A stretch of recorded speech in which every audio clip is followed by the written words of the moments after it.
ধসে পড়া ঐতিহাসিক ওমারি মসজিদ সংস্কারের পর সেখানেই প্রথম তারাবির নামাজ আদায় করলেন গাজা উপত্যকার মুসল্লিরা।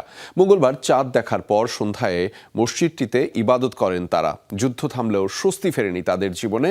কাজ আর অর্থের অভাবে ইফতারের বাজার করতে হিমশিম অবস্থা তাদের। গাজা উপত্যকার ছাড়াও পশ্চিম তীরের আল আকসা মসজিদে তারাবির নামাজ পড়েছেন ফিলিস্তিনিরা।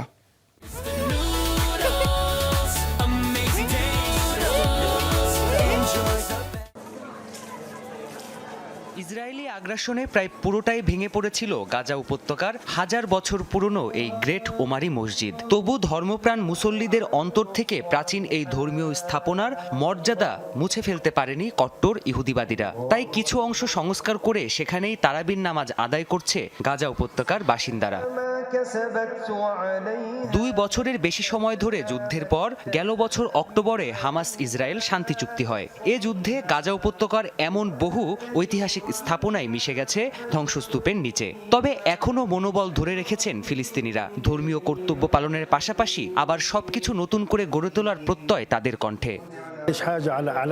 আগের মতো আর কিছুই নেই এই শহরে, সবই প্রায় ধুলোয় মিশে গেছে।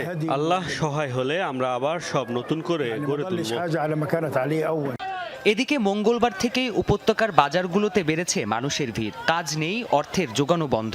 অন্যদিকে বাজারগুলোয় জিনিসপত্রের চড়া দাম। এমন পরিস্থিতিতে কেবল আবশ্যক ইফতার সামগ্রী কিনতে পারছে অসহায় মানুষগুলো।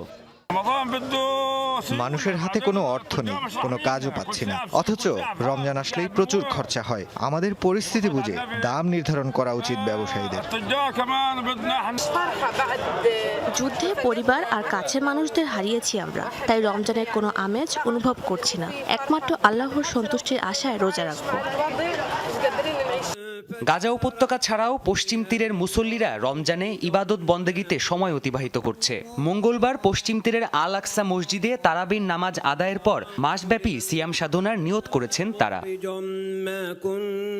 প্রাণপ্রতিম কুণ্ডু, যমুনা নিউজ।